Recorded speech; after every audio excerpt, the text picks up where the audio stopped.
ओम परमात्मने नमः। 78वें अध्याय में दंत वक्र और विदुरथ का उद्धार तथा तीर्थ यात्रा में बलराम जी के हाथ से सूत जी का वध। तो श्री सुखदेव जी कहते हैं कि परीक्षित, शिशुपाल साल्व और पौंड्रक के मारे जाने पर उनकी मित्रता का ऋण चुकाने के लिए मूर्ख दंत वक्र अकेला ही पैदल रणभूमि में अधमका। वह क्रोध के मारे आर भाग बबूला हो रहा था। शस्त्र के नाम पर उसके हाथ में एकमात्र गदा थी, परंतु परीक्षित, लोगों ने देखा कि वह इतना शक्तिशाली है कि उसके पैरों की धमक से पृथ्वी हिल रही है। भगवान श्री कृष्ण ने जब उसे इस प्रकार आते देखा, तब झटपट हाथ में गदा लेकर वे रस से कूद पड़े। फिर जैसे समुद्र के तट की भूमि उसके ज्वार भाटे को आगे बढ़ने से रोक देती है, वैसे ही उन्होंने उसे रोक दिया। घमंड के नशे में चूर कर उस नरेश दंत वक्र ने गदा तान कर भगवान श्री कृष्ण से कहा कि बड़े सौभाग्य और आनंद की बात है कि आज तुम मेरी आंखों के सामने पड़ गए। कृष्ण, तुम मेरे मामा के लड़के हो, इसलिए तुम्हें मारना तो नहीं चाहिए, परंतु एक तो तुमने मेरे मित्रों को मार डाला है, दूसरे मुझे भी मारना चाहते हो, इसलिए मतिमंद, आज मैं तुम्हें अपनी वज्र कर्कश गदा से चूर चूर कर डालूंगा। मूर्ख,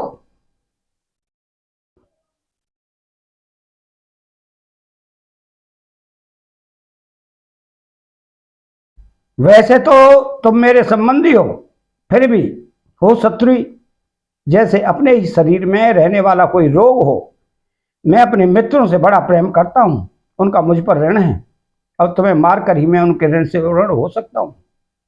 जैसे महावत अंकुश से हाथी को घायल करता है, वैसे ही दंत वक्र ने अपनी कड़वी बातों से श्री कृष्ण को चोट पहुंचाने की चेष्टा की, और फिर वह उनके सिर पर बड़े बेग से गदा मारकर सिंह के समान कर उठा।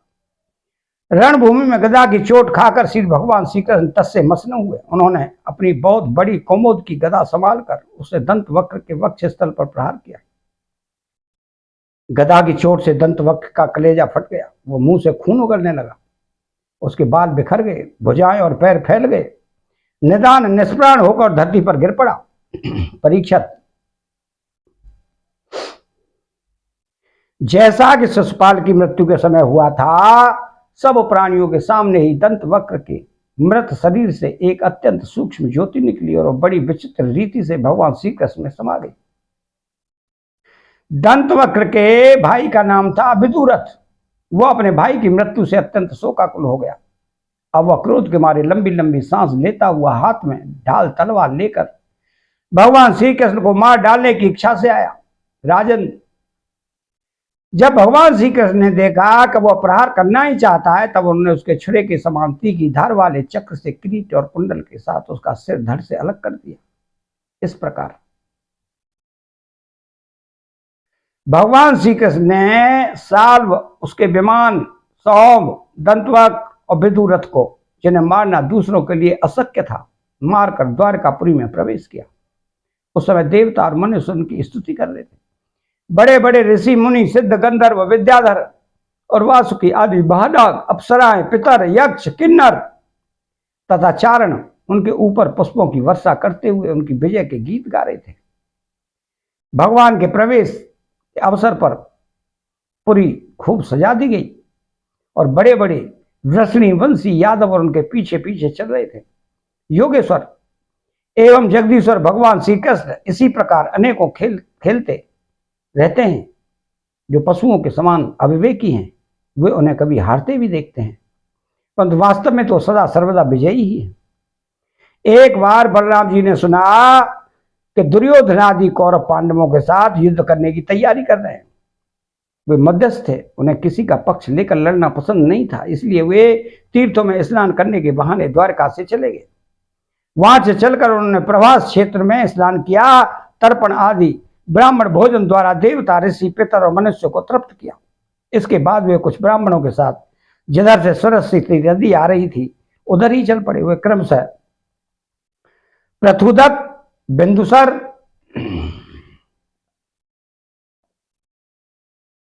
त्रितकूप, सुदर्शन तीर्थ, विशाल तीर्थ, ब्रह्म तीर्थ, चक्र तीर्थ, और पूर्व वाहिनी सरस्वती आदि तीर्थों में गए। परीक्षित तदनंतर यमुना तट और गंगा तट के प्रधान प्रधान तीर्थों में होते हुए नैमिषारण्य क्षेत्र में गए। उन दोनों नैमिषारण्य क्षेत्र में बड़े बड़े ऋषि सत्संग रूप महान सत्र कर रहे थे। दीर्घ काल तक सत्संग सत्र का नियम लेकर बैठे हुए ऋषियों ने बलराम जी को आया देख अपने अपने आसनों से उठकर उनका स्वागत सत्कार किया और यथा योग्य प्रणाम आशीर्वाद करके उनकी पूजा की। वे अपने साथियों के साथ आसन ग्रहण करके बैठ गए और उनकी अर्चा पूजा हो चुकी। तब उन्होंने देखा कि भगवान व्यास के शिष्य रोमहर्षण व्यास गद्दी पर बैठे हुए हैं। बलराम जी ने देखा कि रोमहर्षण जी सूत जाति में उत्पन्न होने पर भी उन श्रेष्ठ ब्राह्मणों से ऊंचे आसन पर बैठे हुए हैं और उनके आने पर न तो वो उठकर स्वागत करते हैं और न हाथ जोड़कर प्रणामी। इस पर बलराम जी को क्रोध आ गया। वे कहने लगे कि रोमहर्षण प्रतिलोम जाति का होने पर भी इन श्रेष्ठ ब्राह्मणों से तथा धर्म के रक्षक हम लोगों से ऊपर बैठा हुआ है, इसलिए दुर्बुद्धि मृत्यु दंड का पात्र है। भगवान व्यासदेव का शिष्य होकर इसने इतिहास पुराण धर्मशास्त्र आदि बहुत से शास्त्रों का अध्ययन भी किया है, परंतु अभी इसका अपने मन पर संयम नहीं है। यह विनयी नहीं दंड है। इस अजतात्मा ने झूठ मूठ अपने को बहुत बड़ा पंडित मान रखा है। जैसे नट की सारी चेष्टाएं अभिनय मात्र होती हैं, वैसे ही इसका सारा अध्ययन स्वांग के लिए है। उससे न इसका लाभ है और न किसी दूसरे का। जो लोग धर्म का चिन्ह धारण करते हैं परंतु धर्म का पालन नहीं करते, वे अधिक पापी हैं और वे मेरे लिए वध करने योग्य हैं। इस जगत में इसीलिए मैंने अवतार धारण किया है।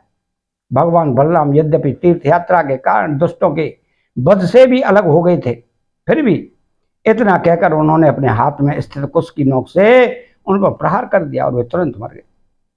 होनहार ही ऐसी थी कि सूत जी के मरते ही सब ऋषि मुनि हाय हाय करने लगे। सबके चित्त खिन्न हो गए। उन्होंने देवाधिदेव भगवान बलराम जी से कहा कि प्रभु, आपने बहुत बड़ा अधर्म किया। यदुवंश श्रेमणे सूत जी को हम लोगों ने भी ब्राह्मण ज्योति आसन पर बैठाया था और जब तक हमारा यह सत्र समाप्त न हो तब तक के लिए उन्हें शारीरिक कष्ट से रहित आयु भी दे दी थी।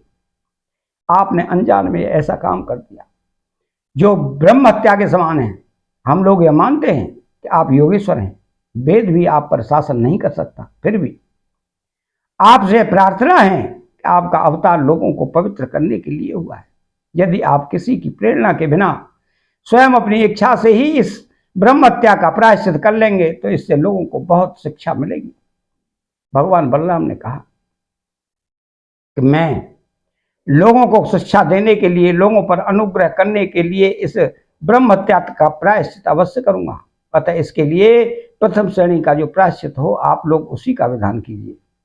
आप लोग इस सूत को लंबी आयु, बल, इंद्रिय शक्ति आदि जो कुछ भी देना चाहते हो मुझे बतला दीजिए, मैं अपने योग बल से सब कुछ संपन्न किए देता हूं। ऋषियों ने कहा, बलराम जी, आप ऐसा कोई उपाय कीजिए जिससे आपका शस्त्र पराक्रम और उनकी मृत्यु भी व्यर्थ न हो और हम लोगों ने उन्हें जो वरदान दिया था वह भी सत्य हो जाए।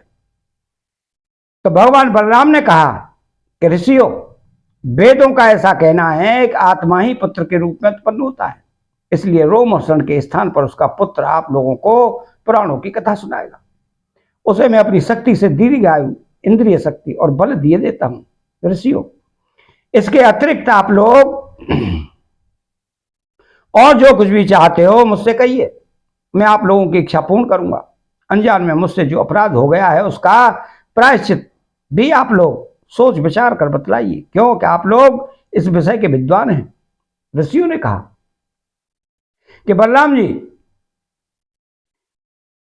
इल्वल का पुत्र बलवलन नाम का एक भयंकर दानव है। वह प्रत्येक पर्व पर यहां पहुंचता है और हमारे सत्र को दूषित कर देता है। यदुनंदन, वह यहां आकर पीप, खून, विष्ठा, मूत्र, शराब और मांस की वर्षा करने लगता है। आप उस पापी को मार डालिए, हम लोगों की यह बहुत बड़ी सेवा होगी। इसके अलावा आप एकाग्र चित्त से तीर्थों में स्नान करते हुए 12 महीनों तक भारतवर्ष की परिक्रमा करते हुए विचरण कीजिए। इससे आपकी शुद्धि हो जाएगी। अतः यहां